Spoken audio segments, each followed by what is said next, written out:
ആ കണ്ണ് തുറക്കുകയാണെങ്കിൽ എൻ്റെ ഭാര്യ ഇപ്പം എൻ്റെ വീട്ടിൽ എന്തെടുക്കാമെന്ന് എനിക്കറിയാൻ സാധിക്കും. എൻ്റെ മക്കൾ എവിടെയുണ്ട്, വീട്ടിലുണ്ടോ. നാഡീവ്യവസ്ഥയിലൂടെയാണ് പ്രാണൻ എടുക്കുന്നത്.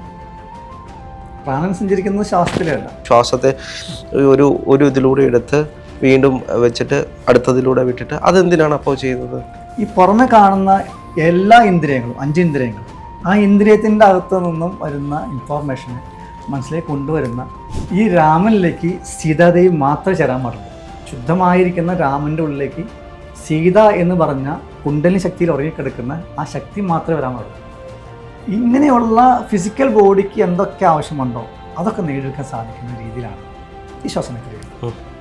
കുംഭകം ചെയ്യുമ്പോഴാണ് എങ്ങനെയാണ് ദേവേന്ദ്രനെ പറയുന്നത് മനസ്സായിട്ടാണ്. നമ്മൾ ദേവേന്ദ്രനെ പറ്റി പറഞ്ഞു കഴിഞ്ഞാൽ സുഖലോലപരാണ്, മദ്യത്തിന് അടിമയാണ്, സ്ത്രീകളുമായിട്ട് അങ്ങനെയൊക്കെ ഒരു ആർഭാട ജീവിതം നയിക്കുന്ന ഒരു വ്യക്തി. നമ്മൾ ഇന്ന് കാണുന്ന മനസ്സാണ്. ഈ ദേവേന്ദ്രനെ കടന്നകത്തേക്ക് പോകണം. അവിടെയാണ് ദേവാദിദേവൻ മഹാദേവൻ എന്ന് പറയുന്നത്. എന്തുകൊണ്ടാണ് എന്നാലും ആളുകളെല്ലാം ഈ പ്രാണൻ, അത് ശ്വാസം തന്നെയാണ് പ്രാണൻ. അപ്പോൾ നമുക്ക് ജീവനില്ലാത്ത അവസ്ഥ ശ്വാസമില്ലാത്തൊരവസ്ഥയാണ്. അപ്പോൾ ഈ പ്രാണൻ തന്നെയാണ് ശ്വാസം എന്ന് എപ്പോഴും പറയുന്നത് എന്തുകൊണ്ടാണ്? അല്ലെങ്കിൽ പ്രാണനെ നമുക്ക് എങ്ങനെ ഐഡൻറ്റിഫൈ ചെയ്യാൻ പറ്റും? പ്രാണനെ ഐഡൻറ്റിഫൈ ചെയ്യണമെങ്കിൽ ഇത്തിരി പാടാണ്. ഈ മാഷ് പറഞ്ഞ പോലെ പ്രാണവായു എന്ന വാക്കായിരിക്കും ചിലപ്പോൾ പ്രാണായാമത്തിന് വേണ്ടി ഉപയോഗിച്ചിരിക്കാൻ കാരണം. എന്താ പറയുക, ശ്വാസം എടുക്കുന്നത് മൂക്കിലൂടെയാണ്. ശ്വാസം എടുത്ത് അത് ലങ്സിൽ കയറുകയും അത് ഹൃദയത്തിൻ്റെ കമ്പനം കൊണ്ടാണ് നമ്മുടെ എനർജി ആയിട്ട് മാറുന്നത്. എന്നാൽ നാഡീവ്യവസ്ഥയിലൂടെയാണ് പ്രാണൻ എടുക്കുന്നത്.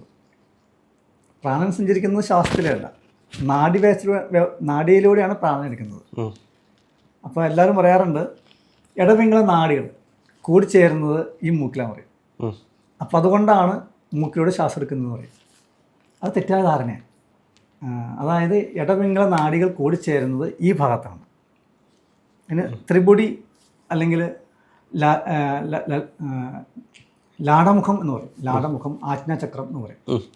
ഇതും എല്ലാം വേറെ പേരാണെങ്കിലും വേറെ മർമ്മങ്ങൾ തന്നെയാണ് കേട്ടോ. അപ്പോൾ ഇത് അവസാനിക്കുന്ന ഇവിടെയാണ്. നേരത്തെ പറഞ്ഞ പോലെയുള്ള നമ്മുടെ ഈ നട്ടലിൻ്റെ അകത്ത് കാണുന്ന സുഷുപ്നാഡിയല്ല, അതല്ലാതെ സുഷുപ്നാഡിയുണ്ട്. അതിൻ്റെ ഇടത്തും വലത്തുമായ 2 നാഡികളുണ്ട്. അതിൻ്റെ പേര് ഇടപിംഗള നാഡി എന്നാണ്. ഈ നാഡികൾ അവസാനിക്കുന്നത് മൂക്കിലല്ല, അത് അവസാനിക്കുന്നത് ഇവിടെയാണ്. അത് ഏതൊരു കാലഘട്ടത്തിൽ അത് മൂക്കുമായിട്ട് കണക്ഷൻ ചെയ്തു എന്ന് പറഞ്ഞതിൻ്റെ പേരിലാണ് ഇങ്ങനെ ആയത്. അത് വലത്തെ മൂക്കിലെടുക്കുമ്പോൾ പിംഗള നാഡിയും ഇടത്തെ മൂക്കിലെടുക്കുമ്പോൾ ഇടനാഡിയും വർക്ക് ചെയ്യുന്നു പറയും. അതെ. അപ്പോൾ അങ്ങനെ കൺസെപ്റ്റ് വന്നതിൻ്റെ പേരിലായിരിക്കാം ഈ പ്രാണായാമം മൂക്കിലൂടെ എടുക്കുന്നു എന്ന് പറഞ്ഞതിൻ്റെ കാരണം. നമ്മളെ പോലുള്ള ആളുകൾ പറയും അത് അധമമായിട്ടുള്ള പ്രാണായാമമാണ്, അങ്ങനെ ചെയ്യാൻ പാടില്ല.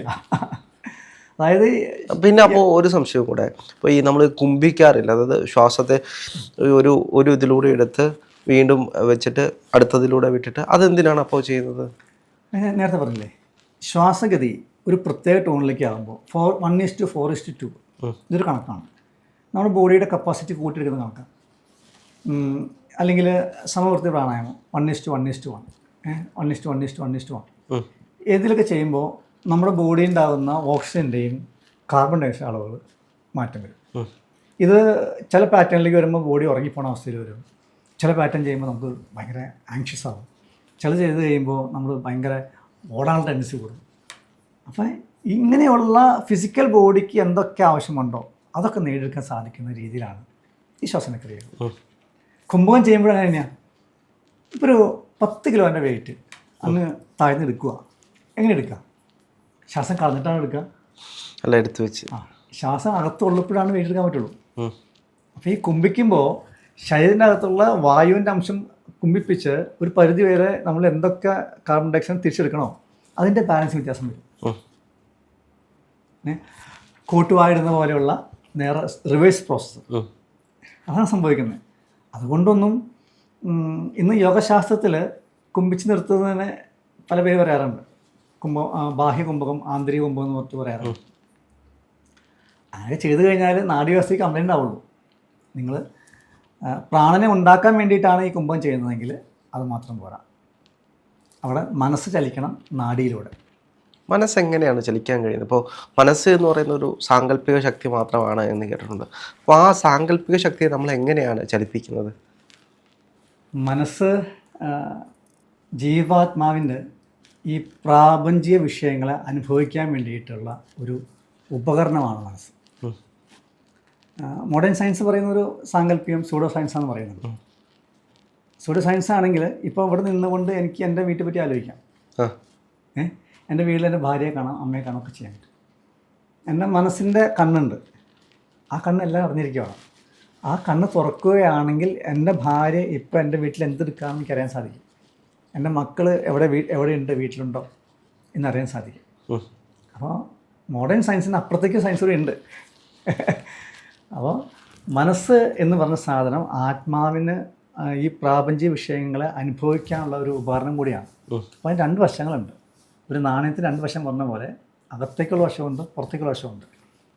ഈ പുറത്തേക്കുള്ള വശത്തിലാണ് നമ്മൾ ഇന്ന് കാണുന്ന കാര്യങ്ങളല്ലോ. അകത്തുള്ള വശം ആരും ശ്രദ്ധിക്കണില്ല. അവിടെയാണ് നമ്മുടെ ഈ ഹൈന്ദവ സംസ്കാരമൊക്കെ അപ്പോൾ ഡെവലപ്പായി വരുന്നത്. ഈ ദേവേന്ദ്രൻ ഉദാഹരണം, നമ്മുടെ കാഴ്ചപ്പാടില്ല, എൻ്റെ കാഴ്ചപ്പാട് പറയുകയാണെങ്കിൽ ദേവേന്ദ്രനെ പറയുന്നത് മനസ്സായിട്ടാണ്. നമ്മൾ ദേവേന്ദ്രനെ പറ്റി പറഞ്ഞ എങ്ങനെയാണ്? സുഖലോലുപനാണ്, മദ്യത്തിന് അടിമയാണ്, മീൻസ് അങ്ങനെയല്ല, സ്ത്രീകളുമായിട്ട് അങ്ങനെയൊക്കെ ഒരു ആർഭാട ജീവിതം നയിക്കുന്ന ഒരു വ്യക്തി. നമ്മൾ ഇന്ന് കാണുന്ന മനസ്സാതാണ്. അതായത് ഇന്ദ്രിയങ്ങ സുഖത്തിന് വേണ്ടിയിരിക്കുന്ന ആ വസ്തു ഏതാണോ അതാണ് ദേവേന്ദ്രൻ.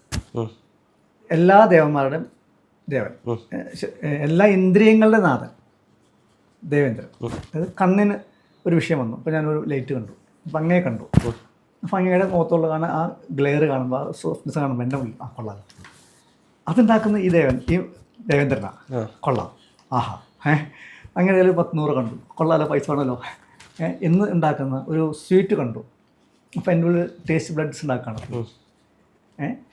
അപ്പോൾ ഈ പുറമെ കാണുന്ന എല്ലാ ഇന്ദ്രിയങ്ങളും, 5 ഇന്ദ്രിയങ്ങൾ, ആ ഇന്ദ്രിയത്തിൻ്റെ അകത്തു നിന്നും വരുന്ന ഇൻഫോർമേഷനെ മനസ്സിലേക്ക് കൊണ്ടുവരുന്ന ഒരു ഉപകരണം, ഒരു എന്താ പറയുക, ഡിവൈസാണ് ആ ദേവേന്ദ്രൻ.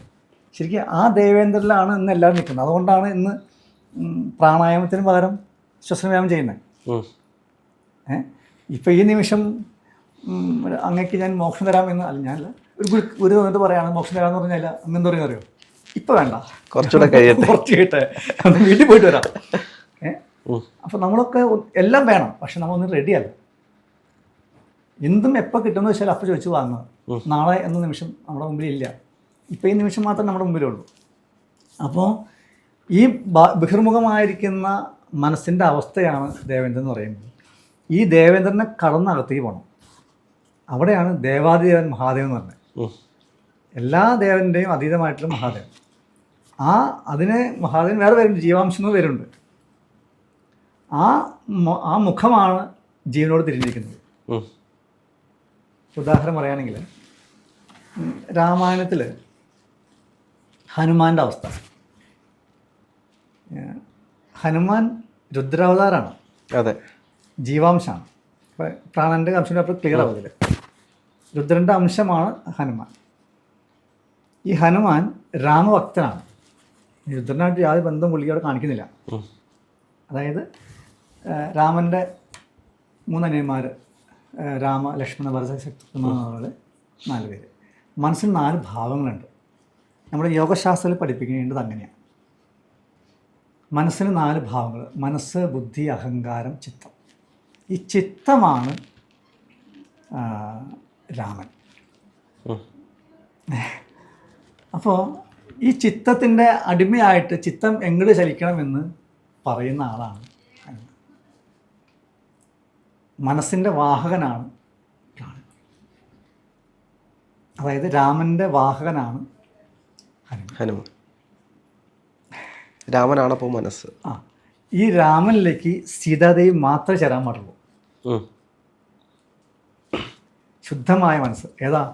അവിടെ രാമനുണ്ട്, ലക്ഷ്മണനുണ്ട്, ഭരതനുണ്ട്, ശത്രുഘ്നുണ്ട്. ഈ 3 പേരും വരാൻ പാടില്ല. ശുദ്ധമായിരിക്കുന്ന രാമൻ്റെ ഉള്ളിലേക്ക് സീത എന്ന് പറഞ്ഞ കുണ്ടലിനി ശക്തിയിൽ ഉറങ്ങിക്കിടക്കുന്ന ആ ശക്തി മാത്രമേ വരാൻ പാടുള്ളൂ. ഒരിക്കൽ ഈ ലങ്ക രാമൻ്റെ ആയി കഴിഞ്ഞല്ലോ, മറ്റേ രാവണനെ കൊന്നു കഴിഞ്ഞപ്പോൾ ലങ്ക രാവണൻ്റെ ആയി കഴിഞ്ഞ സമയത്ത് പണ്ട് പറയുന്നുണ്ട്, രാജ്യം നിങ്ങളുടെ ആയല്ലോ, ഇനി രാജ്യത്തുള്ള എല്ലാം ഞാൻ ഉൾപ്പെടെ അങ്ങയുടെയാണ് എന്ന് പറഞ്ഞ അടുത്തേക്ക് വരുന്ന സമയത്ത് അദ്ദേഹത്തിന് നിഴൽ, രാമൻ്റെ നിഴലിലേക്ക് ഒന്ന് പതിക്കുന്ന സമയത്ത് അദ്ദേഹം പറയും വേണ്ട. കാരണം രാമൻ എന്ന് പറഞ്ഞ ആ ബോധത്തിൻ്റെ അകത്തേക്ക് കുണ്ടലിനി ശക്തി എന്ന് പറഞ്ഞ ആ ശക്തിക്കല്ലാതെ വേറെ ശക്തിയും പ്രാപിക്കാൻ പറ്റില്ല. കുണ്ടലിനി യോഗശാസ്ത്രത്തെ പറ്റി പറയുന്ന ഇങ്ങനെ ശാസ്ത്രം വേറെ ഉണ്ടാവില്ല. രാമായണത്തെ പോലെ ഇത്രയും വ്യക്തമായി പറയുന്ന വേറെ ശാസ്ത്രം ഉണ്ടാവില്ല. അപ്പോൾ ഈ രാമന് എവിടെ പോകണം എന്ന് പറയുന്ന ആളാണ് ഹനുമാൻ. രാമൻ ചലിക്കുന്നുണ്ടെങ്കിൽ ഹനുമാൻ ചലിക്കും. മനസ്സിൻ്റെ വാഹനാണ് പ്രാണൻ. അപ്പോൾ നേരത്തെ പറഞ്ഞ രാമൻ്റെയും ബോധത്തിൻ്റെ ഇടയിൽ, അതായത് രാമൻ്റെയും ബോധത്തിൻ്റെ ഇടയ്ക്ക് ഒരു പ്രാണനുണ്ട്. അതിനെയാണ് ഹനുമാൻ എന്ന് പറയുന്നത്. ഇനി ശ്വാസത്തിൻ്റെയും ബോഡിയുടെ ഇടയിൽ ഒരു പ്രാണൻ എന്ന് പറഞ്ഞ വായുണ്ട്. അതാണ് നമ്മുടെ ഇന്ദ്രിയങ്ങളുടെയും, അതായത് ദേവേന്ദ്രൻ്റെയും നമ്മുടെ സെൻസറി ഓർഗൻസിൻ്റെ ഇടയ്ക്ക് കാണുന്ന വായു. ഒന്ന് വായുവും സെറ്റിലിൽ പോകുമ്പോൾ ഒന്ന് പ്രാണനുമാണ്. അത് സാധാരണഗതിയിൽ മനസ്സിലാക്കാൻ ഇച്ചിരി പാടാണ്. ഈ മനസ്സിന് എല്ലാ തലങ്ങളിലും പോകാൻ പറ്റും. നേരത്തെ പറഞ്ഞ പോലെ 14 ലോകങ്ങളിൽ ചാടാൻ പറ്റും. പ്രാണന് പോകാൻ പറ്റും. പ്രാണന്, അത് ഹനുമാൻ എന്ന് പറഞ്ഞ പ്രാണന് ഏത് ലോകങ്ങളിലും പോകാൻ പറ്റും. പക്ഷേ മനസ്സ് എന്ന് പറഞ്ഞ ഭാഗം എത്താൻ പറ്റില്ല. അതുകൊണ്ടാണ് പറയുന്നത്, ഈ മനസ്സിന് പോലും കടന്നു ചെല്ലാൻ പറ്റാത്ത സ്ഥലങ്ങളിലേക്ക് പ്രാണൻ ചലിക്കാൻ സാധിക്കും. പ്രാണൻ ചലിച്ചു കഴിഞ്ഞാൽ അവിടെ എവിടെയൊക്കെ നാഡിയുണ്ടോ അവിടെയൊക്കെ ചലിക്കും. എൻ്റെ മേത്ത് മാത്രമല്ല നാഡിയുള്ളൂ, ഈ പ്രകൃതി ഉണ്ടാക്കിയത് എല്ലാം നാഡിയിലാണ്. അപ്പം അങ്ങേക്കൊരു നാഡീവ്യവസ്ഥയുണ്ട്, എനിക്കൊരു നാഡീവ്യവസ്ഥയുണ്ട്, ഈ പ്രകൃതിക്കൊരു നാഡീവ്യവസ്ഥയുണ്ട്.